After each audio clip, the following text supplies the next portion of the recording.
আসসালামু আলাইকুম। এখন শুনবেন সংবাদ শিরোনাম। সহিংসতা হলেও অতীতের তুলনায় ভালো ভোটের আশা স্বরাষ্ট্র উপদেষ্টার।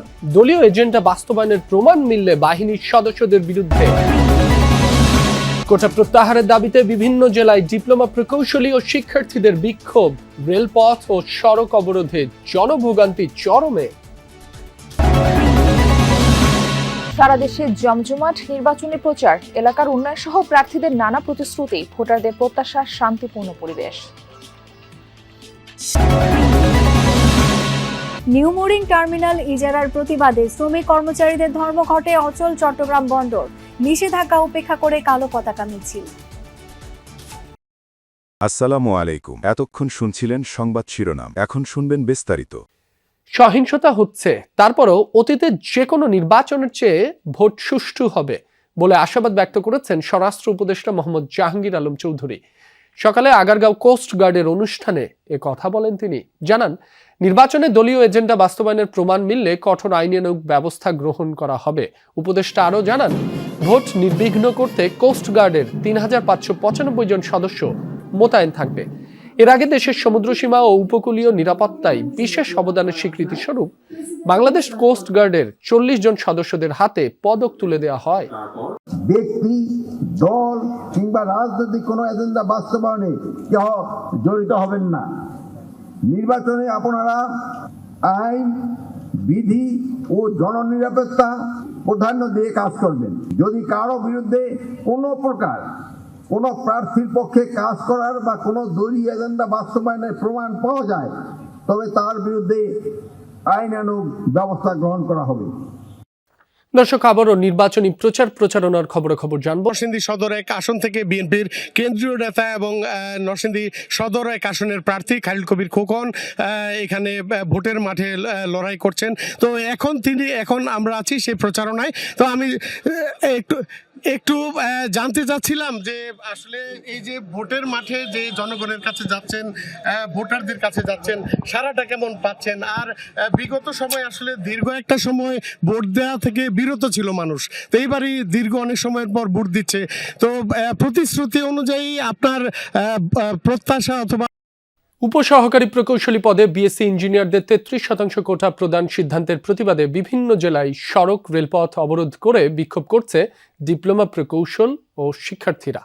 পরিস্থিতি এখনো অনেকটা বলা যায় যে উত্তেজনাকর পরিস্থিতি বিরাজ করছে। আমরা আছি সিলেটের অন্যতম ব্যস্ত সড়ক চৌহাট্টা সড়কে, এবং কিছুক্ষণ আগে এই সড়কটি যারা পলিটেকনিক ইনস্টিটিউটের যারা শিক্ষার্থীরা তারা তাদের যে 10ম গ্রেড সেই গ্রেড বাস্তবায়নের দাবিতে তারা এখানে অবস্থান কর্মসূচি পালন করছিলেন।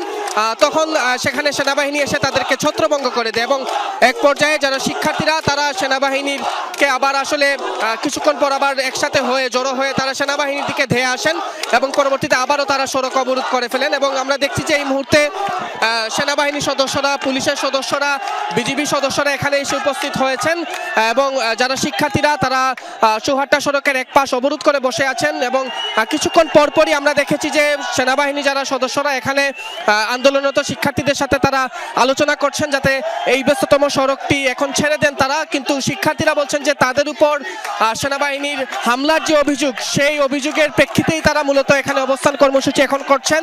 তাদের কর্মসূচি 1টা পর্যন্ত ছিল, কিন্তু তারা অভিযোগ করছেন তাদের উপর সেনাবাহিনী হামলা করেছে, এবং সেই হামলার প্রেক্ষিতেই তারা এখানে অবস্থান কর্মসূচি পালন করছেন। এবং তারা বলছেন যে তারা আসলে তাদের এই কর্মসূচি অব্যাহত রাখবেন, এবং এই ঘটনা তারা তীব্র আসলে তারা এখানে বলছেন এই ঘটনা ন্যাক্কারজনক। তবে আইন শৃঙ্খলা রক্ষাকারী বাহিনীরা বলছেন। ময়মনসিংহের ঐতিহাসিক সার্কিট হাউস ময়দানে শুরু হয়েছে 11 দলীয় জোটে নির্বাচনী জনসভা। এতে প্রধান অতিথি হিসেবে বক্তব্য রাখছেন জামায়াতে ইসলামীর আমির doctor Shafiqur Rahman. Mymensingh circuit house মাঠে এই মাত্রই এসে উপস্থিত হয়েছেন জামায়াতের আমির শফিকুর রহমান। তিনি কিছুক্ষণ আগেই কিশোরগঞ্জ থেকে হেলিকপ্টার এসে পৌঁছান সার্কিট হাউস মাঠে।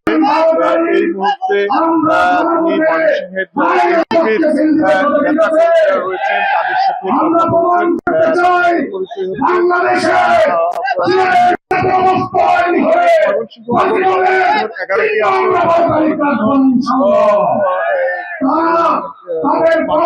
চন্দ্রকোনা জেলার যারা রয়েছেন তারা যারা সংসদ প্রার্থী রয়েছেন তারা এখানে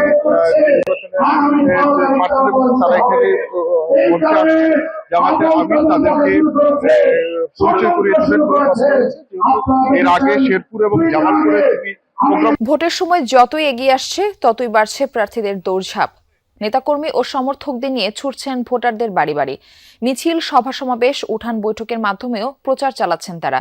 এলাকার উন্নয়নের পাশাপাশি নানা প্রতিশ্রুতি দিচ্ছেন ভোটারদের। বিভিন্ন রাজনৈতিক দলের প্রার্থীদের পাশাপাশি প্রচার প্রচারণায় সরব স্বতন্ত্র প্রার্থীরাও ভবিষ্যৎ পরিকল্পনা তুলে ধরে ভোটারদের মন জয়ের চেষ্টা করছেন তারা। কোথাও কোথাও প্রার্থীদের পাল্টাপাল্টি অভিযোগে ছড়াচ্ছে উত্তাপ। ভোটারদের প্রত্যাশা শান্তিপূর্ণ পরিবেশে সুষ্ঠু ও নিরপেক্ষ নির্বাচন। প্রার্থীদের দেয়া প্রতিশ্রুতির বাস্তবায়ন চান তারা। এদিকে আইনশৃঙ্খলা পরিস্থিতি স্বাভাবিক রাখতে বিভিন্ন জেলায় পুলিশ ও সেনাবাহিনীর পাশাপাশি কাজ করছে বিজিবি।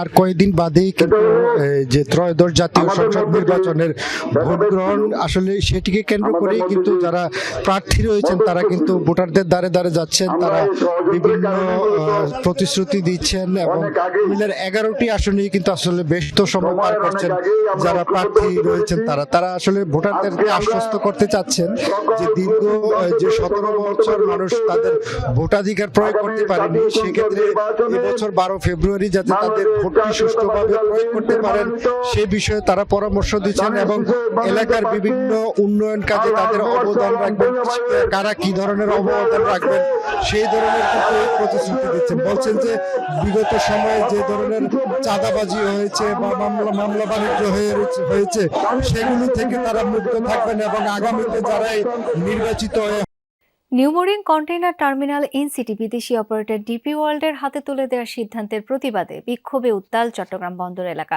পুলিশের নিষেধাজ্ঞা উপেক্ষা করে কালো পতাকা মিছিল করে শ্রমিক কর্মচারীরা। সিন্ডিকেটের কমিশন বাণিজ্যের জন্যই নির্বাচনের আগে তড়িঘড়ি করে চুক্তি বলে অভিযোগ করেন তারা।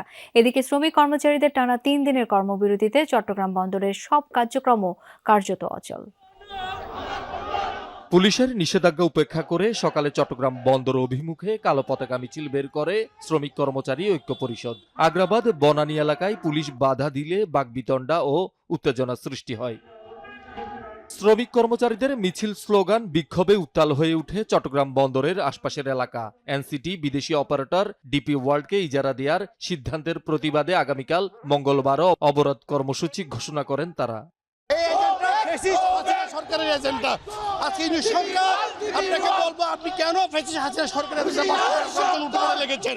আপনি কোনো নির্বাচিত সরকার না, আপনি কেন কার এজেন্ডা বাস্তবায়ন করার জন্য এত দ্রুত এই কাজ সম্পন্ন করার চেষ্টা করছেন?